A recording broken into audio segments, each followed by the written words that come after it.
Hello and welcome back to 630. Joining me now is Carl Schultz. He and Liz Spencer worked together on a video celebrating the history of the barn, which is scheduled to be demolished this summer. So how did you and Liz approach this story? Well, we didn't want to just tell the story of the barn as a building. We wanted to focus on the impact that it had on the people that grew up during that time period, that saw the barn as something essential to who they are now.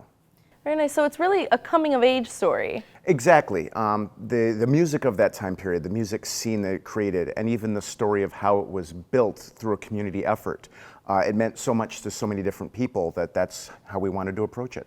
Awesome. Let's take a look at the history of the barn. The teenagers of the 1960s and 70s grew up listening to some of the greatest musical acts ever.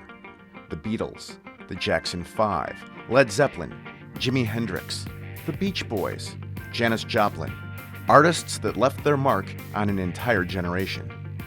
The youth of Naperville were drawn to the barn to listen to their music. This was the place to be. It was kind of like the Tonight Show of the western suburbs. It was a lot of fun. The bands weren't playing to the arenas and didn't have, we didn't have $100 tickets back then. And you could see 4 and 5 bands in a night, the old reviews, where bands would travel together, They're exciting times, and the barn was just a great venue.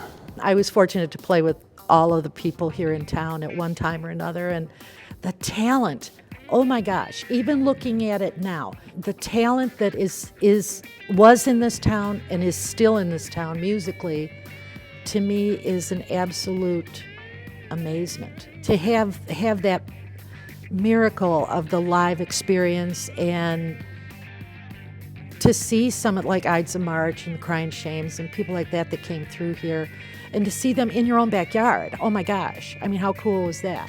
People weren't made of money back then. We really scraped the bottom of the barrel to come up with $3 to go see Led Zeppelin in Westmont when they played there. And it's like, $3, that's 4 weeks allowance, No, you couldn't afford that, but you could afford 75 cents at the door and go in and have a good time with your friends. Live music was where it was at. Everybody wanted to see a band. Everybody wanted to go out and see a band. And it really did start here. 5 students from Naperville Community High School had the idea to create The Barn. With support for the idea from all over the community and as high up as Mayor Zeniger, these students went to work, recruiting like-minded teens to get their vision built. The 5 originating folks were there with a little stick model of the barn and just sort of gave a little presentation about what it was they were trying to do and where the idea came from. And they might, well, yeah, this sounds good. Let's go ahead and get involved. There wasn't really any place else after the Y where people could go. This was the place where they could meet that wasn't a classroom. It was just a place on the weekends where kids could meet, hear the music they wanted to hear, dance if they felt like dancing, and everybody kind of got protective about it. It was our spot. And soon there was a groundswell of support for a youth center. But it was the students of Naperville Community High School that did the work. The high school kids sold bonds to build the barn. And I have here one of the original bonds. This is a $50 bond.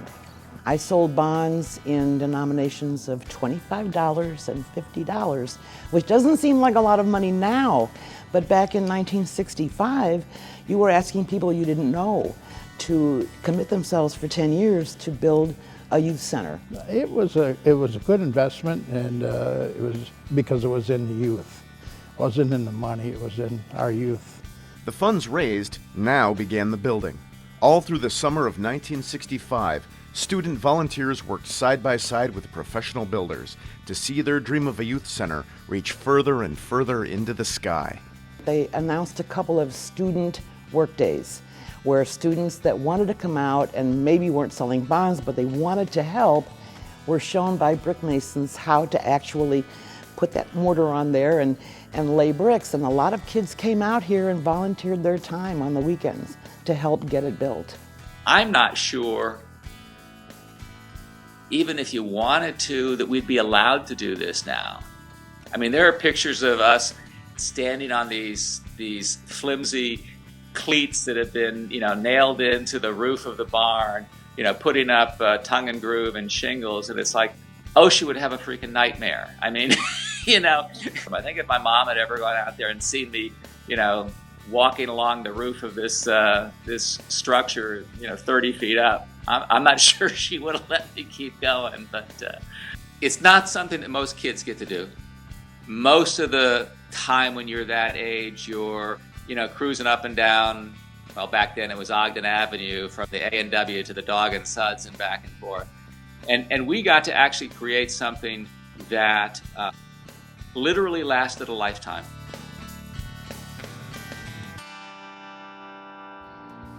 The barn opened in December of 1965 and could barely hold the crowd that surged in for the inaugural dance. I recall there were tables and stuff, so if you wanted to talk to someone, there was quiet places. So you had it all. You could watch, you could dance, you could hang and be with friends. It was really well designed. The class of '66 had an ulterior motive for getting the barn completed on time. With the theme, Meet Me at the Fair, the newly finished barn was the site of the graduating seniors' prom, the only prom to be held underneath the rafters. One of the things the kids did was to get ladders and go up there and sling ropes all the way down to the floor and make swings. Ladies would come in with their prom dresses and sit in the swing, and we had an ice cream social, and it was kind of a new thing for proms.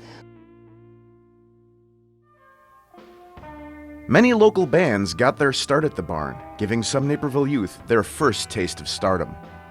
We would just get our guitars and bass and drums and do whatever we'd listen to songs, try to emulate it as best we could, turn our amplifiers up and be as loud and all that.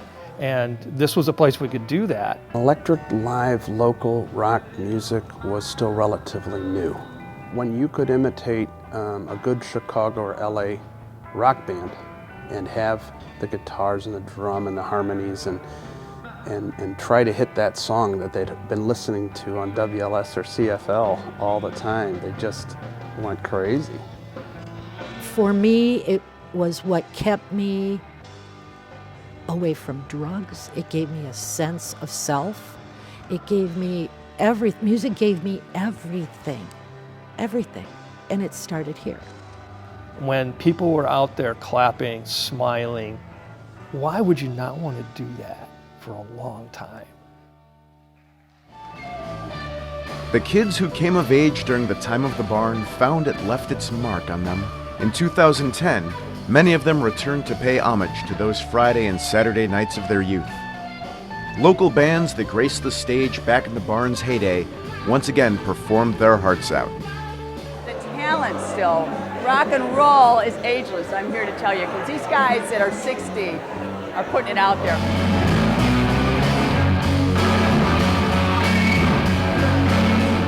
When we got together 5 years ago for Barnstock, this place was packed. And it was everybody during that time. It was one of the most fun nights I've had ever. For a band, it was big. It was a really nice big stage, rather than playing in somebody's basement or a garage, of course. And the sun would set off the west wall, and then as the sun went down, the lights would dim, and the whole, tenor would change in the room, and the music would get better. And yeah, so I think it's a time in everybody's life, and I think everybody's sad to see it go.